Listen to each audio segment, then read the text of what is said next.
पिछले वीडियो में हम लोगों ने ये देखा था कि किस तरह से अलग अलग कुछ अप्लायंसेस जैसे कि इलेक्ट्रिकल हीटर या इलेक्ट्रिक आयरन जो होता है ये किस तरह से इलेक्ट्रिकल एनर्जी को कंज्यूम करके हीट प्रोड्यूस करते हैं। इसका मतलब कि हम लोग हीटिंग इफेक्ट देख रहे थे इलेक्ट्रिक करंट का। आज की वीडियो में हम लोग बात करेंगे कि किस तरह से इलेक्ट्रिकल एनर्जी कन्वर्ट होता है किसी दूसरे फॉर्म में और फिर इलेक्ट्रिकल पावर के बारे में बात करेंगे। तो हेलो एवरीवन, माई सेल्फ अंश, आप देख रहे हैं क्लास 10th के फिजिक्स का थर्ड चैप्टर जो कि है इलेक्ट्रिसिटी। और इसी चैप्टर में आज का जो टॉपिक रहेगा वो रहेगा इलेक्ट्रिकल एनर्जी एंड पावर।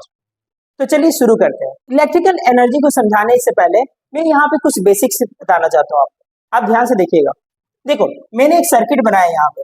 इस सर्किट में मैंने एक बैटरी यूज किया है जिसका वोल्टेज क्या है, वी है। जिसका वोल्टेज कितना दिया हुआ है, वी वोल्टेज दिया हुआ है। ओके, यहाँ पर एक अप्लायंसेस में लगा रहा हूँ। ये अप्लायंसेस कुछ भी हो सकता है। यहाँ पे मैं बल्ब भी लगा सकता हूँ, यहाँ पे मैं फैन भी लगा सकता हूँ, यहाँ पे मैं हीटर भी, कुछ भी, कोई भी अप्लायंसेस में यहाँ पर यूज कर सकता हूँ।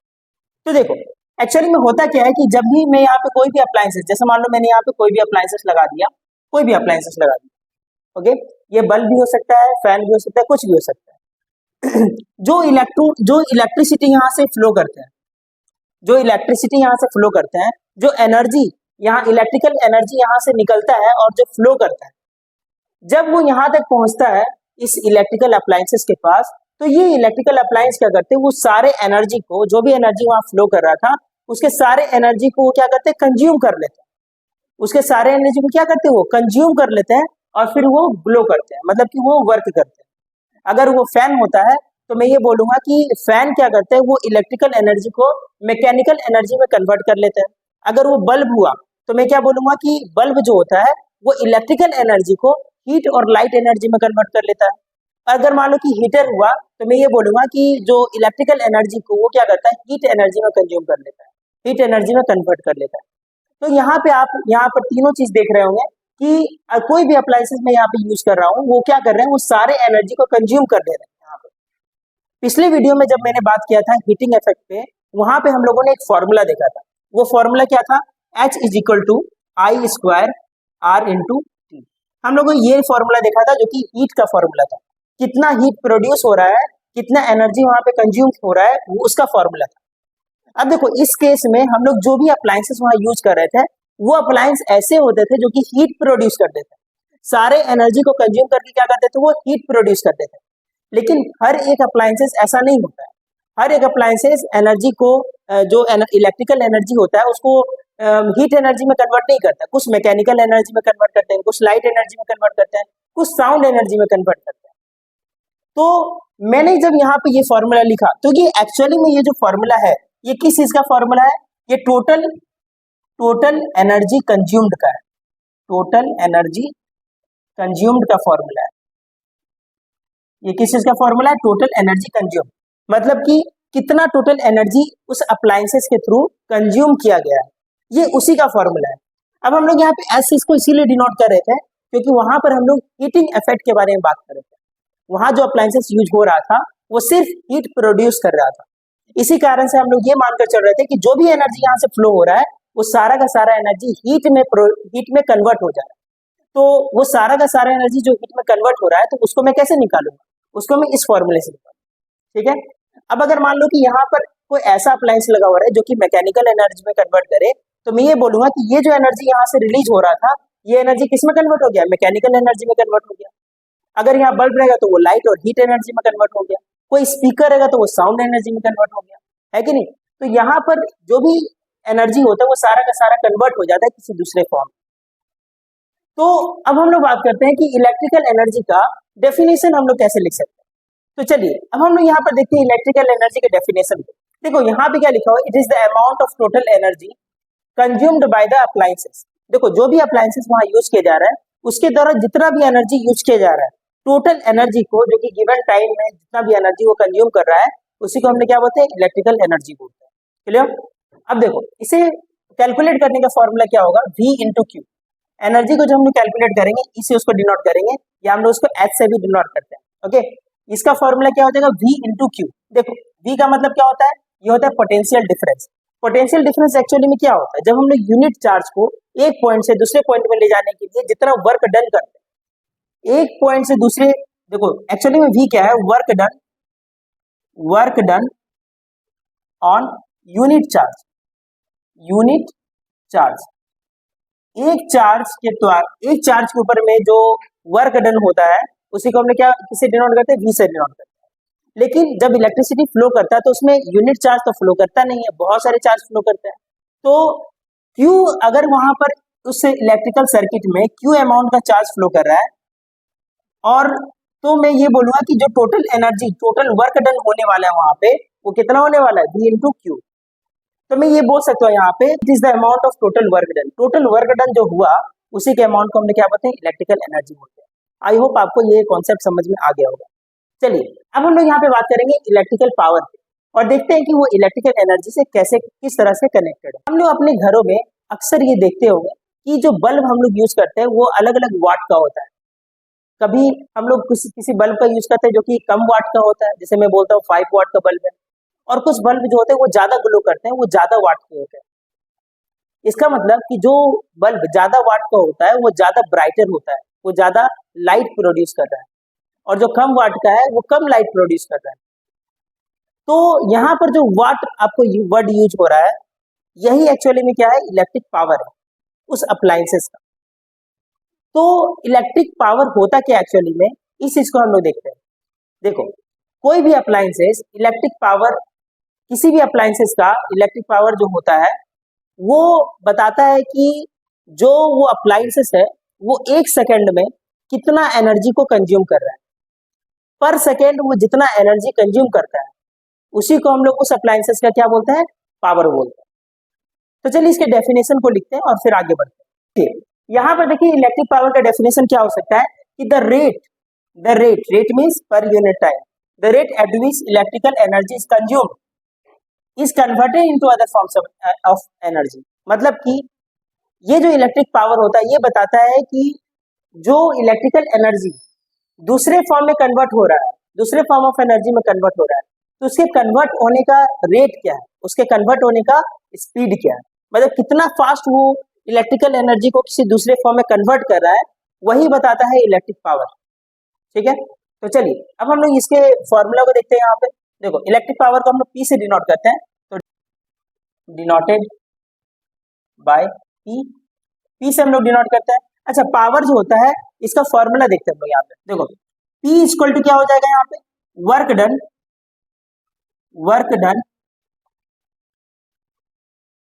मतलब कि total work done divided by time. Total work done divided by क्या हो जाएगा, टाइम हो जाएगा। अच्छा, हम लोगों ने पिछले इलेक्ट्रिक एनर्जी में देखा था कि टोटल वर्क डन जो होता है वो उसका फॉर्मूला क्या था, V इंटू क्यू था। मतलब मैं यहाँ पे बोल सकता हूँ V into Q divided by T. आपको पता होगा कि Q इक्वल टू जो होता है, Q इक्वल टू क्या होता है, I इंटू टी होता है। आपने करंट की फॉर्मूला में पढ़ा था, है ना, current equal to I equal to क्या होता है, Q बाई टी होता है। इससे मैं बोल सकता हूँ Q equal to I into T. चलिए मैं यहाँ पे पुट कर देता हूँ V into I T divided by T, से टी कैंसिल हो जाएगा और मेरे पास क्या बचेगा, V I बचेगा। मतलब कि पावर जो होता है P इज इक्वल टू जो होता है ये क्या होता है, V इंटू आई होता है। ये क्या होता है, V इंटू आई होता है। चलिए आपको यहाँ तक समझ में आ गया होगा। अब हम लोग इसके SI यूनिट को देखते हैं। देखो पावर का जो SI यूनिट होता है, पावर का जो SI यूनिट होता है, एक फेमस साइंटिस्ट जिनका नाम है जेम्स वॉट, उनके नाम से ही रखा गया क्योंकि उन्होंने इसके बारे में बताया था। ठीक है, तो इसका SI यूनिट क्या होता है, वाट। क्या होता है, वाट। इसको हम लोग कैपिटल W से भी डिनोट करते हैं। आपने बहुत बार इलेक्ट्रिकल अप्लायंसेस में देखा होगा कि वहां पे वाट लिखा हो रहता है उस इलेक्ट्रिकल अप्लायंसेस का, किसी का 50 वाट, किसी का 100 वाट, किसी का 200 वाट, इस तरह से वो लिखा हुआ रहता है वहां। ठीक है, ये हो गया आपका वाट। अब देखो यहाँ पे, यहाँ P का जो फॉर्मूला है V इंटू आई आया। अब इससे मैं और भी कुछ फॉर्मूले बना सकता हूँ, जैसे कि देखिए P इक्वल टू मैंने क्या लिखा है यहाँ पे, V इंटू आई। अब आपको पता है ओम्स लॉ से V इक्वल टू क्या होता है, आई आर होता है। मतलब मैं V के जगह पे क्या पुट कर सकता हूँ, I इंटू आर में पुट कर सकता हूँ, और ये तो I है यहाँ पे, तो ये क्या हो जाएगा आपका आई स्क्वायर इंटू आर। तो एक फॉर्मूला ये भी बना मेरा, एक तो ये था ही, ये दूसरा फॉर्मूला बना। चलिए अब मैं क्या करता हूँ, इस वी आई को अब की बार मैं क्या करूंगा, यहाँ पे आई का वैल्यू पुट करूंगा। आई इक्वल टू क्या होता है, V बाय आर होता है। आई इक्वल टू क्या होता है, V बाय आर होता है। तो मैं यहाँ पे क्या लिखूंगा, V into V by R. तो एक्चुअली में क्या हो जाएगा, V स्क्वायर बाय आर। ये भी एक फॉर्मूला इससे हम लोग जनरेट कर सकते हैं। तो ये सारे फॉर्मूला हम लोग उस बेसिस पे यूज करेंगे जो जो वैल्यूज हम लोग को दिए हुए रहे, ठीक है। न्यूमेरिकल प्रॉब्लम से हम लोग इसको देखेंगे। तो यही था इलेक्ट्रिक पावर जो कि आप लोगों ने यहाँ पर देखा है। अभी देखो हम लोग यहाँ पर क्या देख रहे हैं कि इसका जो ऐसा यूनिट है वो क्या है, आपका वाट है, जो कि बल्ब वगैरह में लिखा हो रहा है। लेकिन जब पावर बहुत ज्यादा रहता है तो हम लोग एक लार्जर यूनिट का यूज करते हैं। वहां पे हम क्या यूज करते हैं, लार्जर यूनिट का यूज करते हैं। वो जो लार्जर यूनिट होता है, लार्जर यूनिट, ये क्या होता है, ये होता है किलोवाट। ये क्या होता है, किलोवाट। और किलोवाट को हम लोग ये डब्ल्यू से डिनोट करते हैं। मतलब कि 1 किलोवाट का जो वैल्यू होगा वो 1000 वाट के बराबर होगा। इस चीज को आपको याद रखना। चलिए, आई होप आपको ये चीज समझ में आ गया होगा। अब हम लोग देखते हैं यहाँ पे कि हम लोग जो घरों में यूज करते हैं इलेक्ट्रिकल अप्लायंसेस, वहां पर जो एनर्जी कंज्यूम करते हैं हम लोग, उसको हम लोग यूनिट में मेजर करते हैं। आपने अक्सर सुना होगा कि हमारे घर में जो भी मतलब कि एनर्जी यूज हो रहा है, जो भी इलेक्ट्रिसिटी यूज हो रहा है, उसको बोला जाता है कि इतने यूनिट का मतलब कि इलेक्ट्रिसिटी यूज हुआ, इतना यूनिट उठा, इतना यूनिट बिजली का बिल आया है ना। तो हम लोग यहाँ पर यूनिट में मेजर करते हैं। तो ये जो यूनिट है ये एक्चुअली में है क्या, हम लोग उसके बारे में बात करते हैं, देखते हैं। अब हम लोग बात करेंगे कॉमर्शियल यूनिट ऑफ एनर्जी क्या होता है। मतलब कि जब हम लोग एनर्जी को बहुत ही ह्यूज अमाउंट में यूज करते हैं, ज्यादा अमाउंट में यूज करते हैं, तब हम लोग उसको किस तरह से कैलकुलेट करते हैं। तो मैं आपको एक सिंपल सा तरीका बताता हूँ जिससे आपको खुद ही समझ में आ जाएगा कि हम लोग यहाँ पे कॉमर्शियल यूनिट को क्यों यूज करते हैं। देखिए यहाँ ध्यान से, मैं बोल रहा हूँ कि सबसे पहले मैं बताता हूँ कि 1 वाट का मतलब क्या होता है। देखो 1 वाट का मतलब होता क्या है, ये पहले ध्यान से समझो। 1 वाट का मतलब होता है कि कोई भी अप्लायंसेस अगर 1 जूल ऑफ एनर्जी का यूज पर सेकेंड कर रहा है, पर सेकेंड 1 जूल ऑफ एनर्जी को कंज्यूम कर रहा है, तो मैं क्या बोलूंगा कि उस अप्लायंस का जो पावर है वो क्या है, 1 वाट। ठीक है, चलिए अब मैं ये बोल रहा हूँ आपको कि मैं एक बल्ब का एग्जांपल लेता हूँ। बल्ब, ये जो बल्ब है, ये जो बल्ब है, ये है आपका मान लो कि 10 वाट का बल्ब है। कितने वाट का, 10 वाट का बल्ब है। और इस बल्ब को मैं अपने घर में 4 आवर्स यूज करता हूँ। 4 आवर्स क्या कर रहा हूँ, यूज कर रहा हूँ, मतलब 4 आवर में जला रहा हूँ इसे। ठीक है, तो अब मैं यहाँ पर ये निकालूंगा कि कितना एनर्जी कंज्यूम हो रहा है। तो एक्चुअली में ये क्या दिया हुआ है मेरे पास, P दिया हुआ है। ये क्या दिया हुआ है मेरे पास, T दिया हुआ है। ये क्या दिया हुआ है, T दिया हुआ है। ठीक है ना, ये क्या दिया हुआ है, T। चलिए, energy equal to P equal to क्या होता है, P इक्वल टू होता है energy consume divided by time, यही होता है। इससे मैं E का वैल्यू क्या निकाल लूंगा, E इक्वल टू क्या हो जाएगा, P इंटू T हो जाएगा। मतलब कि अगर मैं पावर को टाइम से मल्टीप्लाई कर देता हूँ तो मुझे टोटल एनर्जी वहां पर मिल जाता है। ठीक है, तो देखो पावर यहाँ पे कितना दिया था, 10 वाट दिया होता। चलिए मल्टीप्लाई, अब देखो ये जो टाइमिंग है ये आवर में दिया हुआ है, 4 आवर दिया हुआ है। लेकिन आपको पता है कि ऐसा यूनिट हम लोग जो यूज करते हैं यहाँ पे वो किस में यूज करते हैं, सेकंड में यूज करते हैं। मतलब किसे मुझे सेकंड में यूज करना पड़ेगा। देखो 10 वाट इंटू 4 इंटू सेकेंड में चेंज करूंगा तो 3600 से मल्टीप्लाई करना पड़ेगा, इतना सेकेंड। ठीक है ना, अब देखो जब इसे कैलकुलेट करूंगा तो देखो 36 इंटू 4 होता है 144। ठीक है, और 3 जीरो है यहाँ तो 3 जीरो, इतना वाट इंटू सेकेंड। अरे वाट सेकेंड को हम लोग क्या बोलते हैं, जूल बोलते हैं। मतलब कि मैंने कितना एनर्जी यूज किया है, मैंने एनर्जी यूज किया है 1,44,000 जूल। 1,44,000 जूल का एनर्जी यूज हुआ है। मतलब आप सोचिए जरा कि एक छोटा सा बल्ब जो कि 10 वाट का बल्ब है, अगर उसे मैं 4 आवर ही चलाया, वैसे तो 4 आवर से ज्यादा ही होता है यूज, लेकिन मैं यहाँ पर सिर्फ 4 ही आवर लेके चल रहा था, तो 4 आवर में मुझे इतना बड़ा सा फिगर मिल गया, इतना बड़ा अमाउंट मिल गया एनर्जी का। तो अगर मैं इस तरह से बहुत सारे अप्लायंसेज जो भी हमारे घर में यूज होते हैं, जैसे कि हमारे घर में फ्रिज यूज हो रहा है, हमारे घर में टीवी यूज हो रहा है, हमारे घर में फैन यूज हो रहा है ना, तो इन सब हीटर यूज हो रहा है, मोटर यूज हो रहा है, तो इन सभी का जो एनर्जी होगा ये बहुत ही लार्ज स्केल में होगा अगर मैं इसे जूल में कैलकुलेट करूँ। तो इसी चीज को रोकने के लिए, इसी चीज को टैकल आउट करने के लिए, सॉल्व करने के लिए हम लोग यहाँ पे क्या करते हैं, जूल का यूज नहीं करते हैं। कॉमर्शियली जब हम लोग अपने घरों में बिजली बिल या फिर एनर्जी को कैलकुलेट करते हैं तो हम लोग वहाँ पे जूल का यूज करते ही नहीं, क्योंकि जूल जो होता है बहुत ही छोटा एनर्जी होता है, बहुत ही छोटा सा एनर्जी होता है। लेकिन हम लोग जो यूज कर रहे हैं वो बहुत ही बड़ा एनर्जी, इसी कारण से हम लोग वहाँ पे कुछ दूसरे यूनिट का यूज करते हैं जिसे हम लोग कॉमर्शियल यूनिट बोलते हैं। तो अब देखिए हम लोग इसके लिए करते क्या है वो ध्यान से समझिए। देखो कॉमर्शियल यूनिट बनाने के लिए हम लोग क्या करते हैं, जो वाट होता है जो पावर हम लोग वॉट में मेजर कर रहे थे उसको हमने क्या करते हैं, उसको हमने किलोवाट में कर देते हैं, उसको हम लोग किस में कर देते हैं, किलोवाट में कर देते हैं। और जो टाइम हम लोग सेकंड में ले रहे थे, देखो पावर हम लोग वाट में ले रहे थे और उसको हम लोग किस में कन्वर्ट कर दिए, किलोवाट में। जो हम लोग टाइम ले रहे थे सेकंड में, सेकंड को हम लोग किस में कन्वर्ट कर देते हैं, आवर में। सेकंड को हम लोग किस में कर देते हैं, आवर में कन्वर्ट कर देते हैं। तो इससे हमारे एनर्जी का यूनिट जो बन जाता है वो क्या बन जाता है, किलो वॉट आवर। क्या बन जाता है, किलो वॉट आवर, है ना। और यही होता है आपका कॉमर्शियल यूनिट। इसी किलोवाट आवर को हम लोग क्या बोलते हैं, यूनिट बोलते हैं। इसी किलोवाट आवर को क्या बोलते हैं हम लोग, यूनिट बोलते हैं। चलिए अब इसी फॉर्मूले से अगर हम लोग उसी का एनर्जी कैलकुलेट करेंगे तो कितना यूनिट एनर्जी खर्च होगा वो देखिएगा ध्यान से। देखो मैं यहाँ पे पावर कितना ले रहा हूँ, यहाँ पे 10 वाट दिया हुआ था, तो मैं इसे कन्वर्ट कर देता हूँ किलोवाट में। मतलब कि किलोवाट में कन्वर्ट करने के बाद कितना हो जाएगा, 1/100 किलोवाट। मैं 1000 से डिवाइड करूंगा तो ये कन्वर्ट हो जाएगा, है ना। 0 से 0 कैंसिल, 2 0 बच गए यहाँ पे। ओके, अब देखो टाइम कितना दिया हुआ था, टाइम दिया था 4 आवर, इसे मैं ऐसे ही रहने दूंगा क्योंकि ये ऑलरेडी आवर में दिया हुआ। ठीक है, चलो अब देखो यहाँ पे मैं पावर कैलकुलेट करता हूँ, एनर्जी कैलकुलेट करता हूँ, तो इक्वल टू क्या होता है, P इंटू टी। देखो पावर कितना दिया हुआ है, 1/100 इंटू ये कितना दिया, 4, है ना। इतना किलोवाट आवर हो गया। अब जब मैं इसे कैलकुलेट करूंगा तो ये कितना है, 0.04 किलोवाट आवर। मतलब कि आप सोच सकते हैं कि ये कितना छोटा वैल्यू आया है, ये एक यूनिट भी नहीं आया। मतलब कि इसको मैं यूनिट बोलता हूँ, तो ये 1 यूनिट का भी एनर्जी यहाँ पे यूज नहीं हुआ है अगर मैं एक बल्ब को 4 आवर चला रहा हूँ।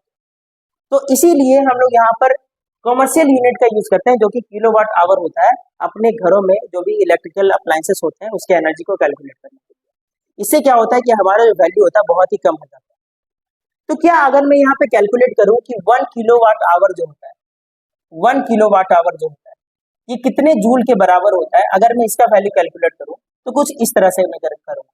सबसे पहले मैं क्या करूँगा, 1 किलोवाट इंटू 1 आवर लिख देता हूँ।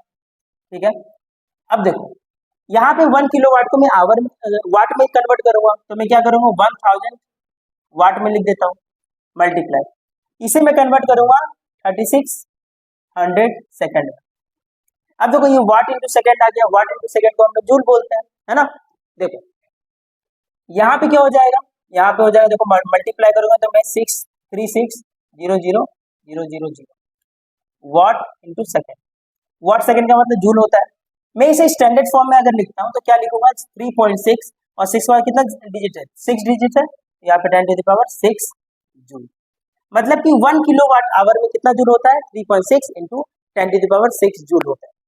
आई होप आपको ये सारे कॉन्सेप्ट समझ में आ गए होंगे, जिसमें कि हम लोगों ने इलेक्ट्रिकल एनर्जी और इलेक्ट्रिक पावर में बात किया। आज के वीडियो में इतना ही था। अगले वीडियो में हम लोग इससे रिलेटेड कुछ न्यूमेरिकल प्रॉब्लम्स को सॉल्व करेंगे और इसके अंडरस्टैंडिंग को और भी अच्छे से बढ़ाएंगे। सो मिलते हैं हम लोग नेक्स्ट वीडियो में, तब तक के लिए थैंक यू।